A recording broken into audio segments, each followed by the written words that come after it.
The Epstein files contain evidence of a multi-decade international involving some of the wealthiest and the most powerful people in the world. There's evidence of financial crimes, political corruption, and of course, horrible. And I want to remind everybody, this isn't a game. These are real people, people who have suffered, who are sitting here with us today, and they deserve answers, and they deserve accountability. And I'm here to try to get some for them. Now, I've seen some of the unredacted Epstein files, and obviously, as you know, President Trump's name is all over them, but so are the names of other senior Trump officials: Howard Lutnick, Secretary of Commerce; John Phelan, the Secretary of the Navy; and Stephen Feinberg, the Deputy Secretary of Defense. These men were appointed by President Trump to senior positions in his administration. All of them have clear and confirmed ties to Jeffrey Epstein. Attorney General Bondi, yes or no, has the Justice Department asked Secretary Lutnick about his ties to Epstein? Excuse me. Secretary Lutnick has addressed those ties himself. I'm asking you, has the Justice Department specifically asked Secretary Lutnick about his ties to Jeffrey Epstein? He has addressed those ties himself. Has the DOJ asked Secretary Phelan about his ties to Jeffrey Epstein? I don't know whether he has addressed those or not. Has the Deputy Secretary Feinberg talked to the Department of Justice about his ties to Jeffrey Epstein? Yes or no? Has the Department of Justice talked to Deputy Secretary Feinberg about his ties to Jeffrey Epstein, which are clearly spelled out in the files? It's a very simple question. It's not a trick question. I'm just asking you. Yeah, I'm stunned that you want to continue talking about. Oh my gosh. Epstein Okay, instead I'm of a Border reclaiming my Patrol time. agent I'm asking murder. you not a trick question, a simple Stunned. question. Okay, so what is clear is we have evidence. Do you know who Chris Malin is? We have evidence that 3 senior officials within the Trump administration have ties to Jeffrey Epstein. And what does ties mean? I can conclude from what you are saying that you have not talked to them. What does ties mean? Can I you think define Americans would be shocked to learn that you are not interested in talking with these officials who have ties to Jeffrey Epstein. What does across ties the mean? world, Can you define that? across the world, Can you prominent define men ties? who've been exposed in the files have resigned their jobs in disgrace, and that's a good first start. And that same Disgrace is standard, not saying the word this Chris same Malin. standard should apply here. And Americans want accountability. Who is Chris Malin? Was the president he? aware? Please stop talking. It is not your time to ask was questions. It is not your time. I'm reclaiming my time, Mr. Chair. One second. Time belongs to the gentlelady from Vermont. Was the president aware of Secretary Lutnick's ties to Epstein when he chose him to lead the Department of Commerce? Was he aware? Chris Malin was a Border Patrol agent. Okay, so I'm going to conclude that the president, in fact, did know about his ties because he was the next door neighbor. Shame on you. Oh, for goodness sakes. You're this from is a tiny, pathetic. beautiful This is state. pathetic, The Mr. committee will Chair. be in order. I am not asking trick questions here. You The got your American 5 people minutes. have a right to know the answers to this. These are senior officials in the Trump administration. This is not a game, Secretary. I'm Attorney General. My apologies, I couldn't tell. By 2008, we knew that Epstein was a convicted, and we now know that Lutnick went to Epstein's Island in 2012. How was that not a deal breaker for the president? And why aren't you asking questions of the Commerce Secretary about what he saw when he was at the island, which he lied about not ever going to? Why are you not asking these questions? And I see that my time is almost expired, so I will say this. Do the right thing, Attorney General. Meet with the survivors. They have been asking for a year. Meet with the survivors. Do the right thing. I yield back. Gentlelady yields back. The gentleman from South Carolina is recognized for 5 minutes. May I have 20 seconds of his time? So that'll be up to the gentleman, but. Absolutely, Madam Thank you. Thank you. I was curious if you, Congresswoman, asked Bill Clinton that. Didn't see one tweet, not one. I didn't see one tweet when Joe Biden was in office about Bill Clinton. Didn't ask Merrick Garland anything about Epstein, not once when he was Weak sauce. And Weak sauce. also, I want the record to reflect that, with this anti-Semitic culture right now, she voted against a resolution condemning. He is Jewish. I just want to be clear. Do you want to go there, Attorney General? belongs Or to do the you want to go there? Are Time you belongs to the serious? gentleman Talking from about South anti-Semitism Carolina. to a woman who Lady lost will- her grandfather in the I reclaim Holocaust? my time. I reclaim my time. Really? The committee will be in reclaim my order. time. Reports claim connections stretched across politics, business, and international circles, with names that kept surfacing in emails, flight logs, and financial records. Survivors sat in the room or watched from afar, hoping this time would be different, that someone would finally dig deeper instead of deflecting. Balint didn't hold back. She laid out the staggering statistics right away, noting how often abuse happens without justice.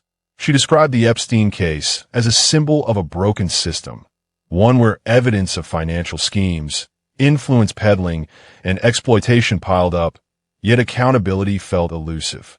The files painted a picture of a multi-year operation involving some of the most influential figures alive.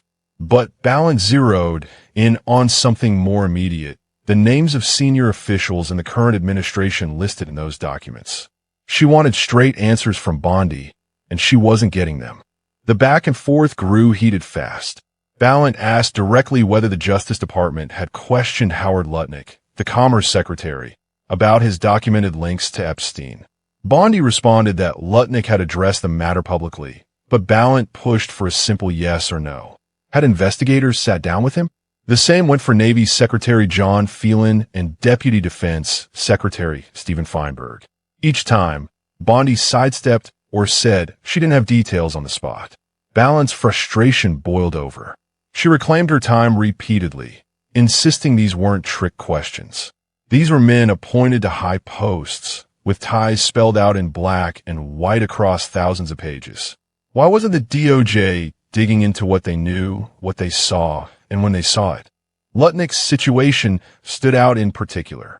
Files showed he lived near Epstein in New York. Correspondence continued years after Epstein's 2008 conviction. One trip to the private island in 2012 with family members raised eyebrows, especially since Lutnick had earlier suggested he cut all contact much sooner. He later testified in a closed session, describing the meetings as limited and inconsequential, denying any deeper involvement. Yet the volume of documents mentioning him, over 250 by some counts, kept the spotlight burning. Questions lingered about what conversations happened during those visits and whether anyone in the administration fully vetted those connections before the appointments. Phelan's name appeared on flight manifests from 2006, before Epstein's legal troubles escalated publicly. Feinberg's business dealings through his firm showed up in financial records tied to entities Epstein used. None faced formal charges from these revelations, but the associations fueled speculation about influence and access. Balint argued that resignations had happened in similar cases elsewhere when names surfaced. She wanted the same standard applied here, no exceptions. The powerful shouldn't get a pass just because they held important titles now. Bondi pushed back, at one point turning the focus to Balint's past vote on a resolution condemning anti-Semitism. That move lit the fuse. Balint, who is Jewish and whose grandfather perished in the Holocaust, fired back sharply before leaving the room. The moment underscored how personal and partisan these debates had become. Republicans on the committee noted that similar tough questions weren't always asked during previous administrations about other prominent names in the files, like former President Clinton. The hearing exposed raw nerves on all sides, with everyone accusing the other of selective outrage. But that wasn't the whole story. The files themselves contained far more than these recent political flashpoints. They detailed years of operations that exploited vulnerable people, moving them across locations with the help of enablers who looked the other way or actively participated. Financial trails suggested sophisticated methods to maintain secrecy and power. Victim stories, when they emerged, painted heartbreaking accounts of manipulation and lasting trauma. Many survivors have waited years for real movement from authorities. They have called for meetings with top officials, fuller investigations into co-conspirators, and protections that actually work. In the hearing, Balint urged Bondi to sit down with them to hear directly what they endured and what justice would look like. Those pleas echoed broader frustrations that the system protects insiders first.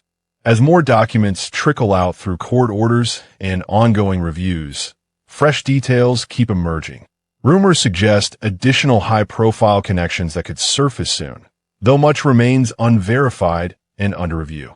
Some speculate that key evidence was handled carefully to shield certain circles, while others argue the releases already went further than ever before. What reports claim is that the full scope involves international elements, with money, travel, and influence intersecting in ways that ordinary citizens can barely fathom. The DOJ has maintained that no single master list of clients existed in the way some hoped or feared, yet the individual pieces still paint a disturbing web. Americans watching this unfold wonder where real accountability begins. If senior officials have documented associations, shouldn't thorough interviews happen regardless of party or position?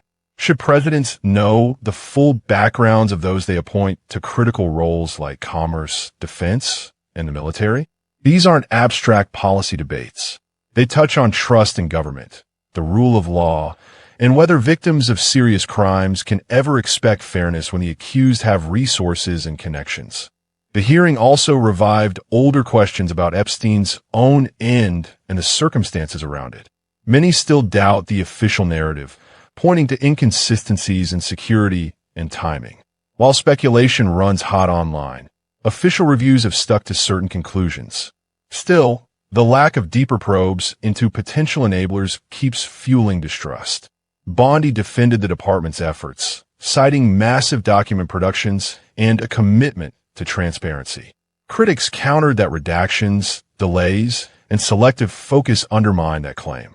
Even after millions of pages, gaps remain, and new lawsuits push for more unredacted material.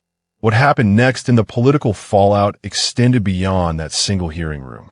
Calls grew for resignations, independent reviews, and task forces that could share evidence with state prosecutors. Survivors' advocates emphasized that real progress means indictments where evidence supports them, not just headlines. The two-tiered justice theme resonated because it tapped into a widespread feeling that rules bend for the elite. Whether it was past Democratic figures or current Republican appointees, the pattern of deflection looked familiar to many. Balint's approach, though dramatic, brought these issues into living rooms across the country. She reminded everyone that the victims are real people, not political props. Their suffering deserves more than sound bites and partisan jabs. At the same time, the Republican responses highlighted that Epstein's network crossed party lines for decades. No one administration invented the problem, but solving it requires consistency, not convenience. As weeks passed after the hearing, Lutnick faced additional closed-door questioning. He maintained his interactions were minimal and denied wrongdoing. Other officials issued statements distancing themselves. The White House backed its team, stressing qualifications over old associations. Yet public pressure mounted, with polls showing many Americans wanted clearer answers and faster action on the remaining files. Court deadlines came and went, with the DOJ citing victim privacy and volume of material as reasons for caution. Journalists and lawmakers kept digging, uncovering more threads in the financial and travel records. This saga reveals deeper cracks in how power operates. When the wealthiest and most connected face scrutiny, the response often involves layers of legal maneuvering, public relations, and institutional protection. Survivors, meanwhile, navigate a maze of bureaucracy and doubt. The Epstein files, even partially released, forced a conversation that many preferred to avoid. They exposed how rumors of influence, peddling, and exploitation can persist for years without resolution. They also showed how political rivalries can both highlight problems and distract from solutions. Looking at the broader picture, the controversies haven't faded. New reports surface periodically, adding names or details that restart the cycle of outrage and demands. Some speculate that full disclosure could implicate even more figures, while others worry it might overwhelm the system with unprovable claims. Framing these as ongoing developments rather than settled facts helps cut through the noise. What matters most is whether the justice system treats everyone equally, from the most vulnerable to the most powerful. The hearing between Balint and Bondi served as a microcosm of larger tensions. Passionate questioning met institutional defensiveness. Personal histories collided with policy disputes. In the end, it left viewers with more questions than answers, which is perhaps why it spread so widely. People want to believe that when shocking evidence emerges, leaders will pursue truth without fear or favor. The reality often falls short, but the pressure from public scrutiny keeps the spotlight burning. Moving forward, the push for more releases continues. Advocates call for better coordination between federal and state levels. They want assurances that survivor identities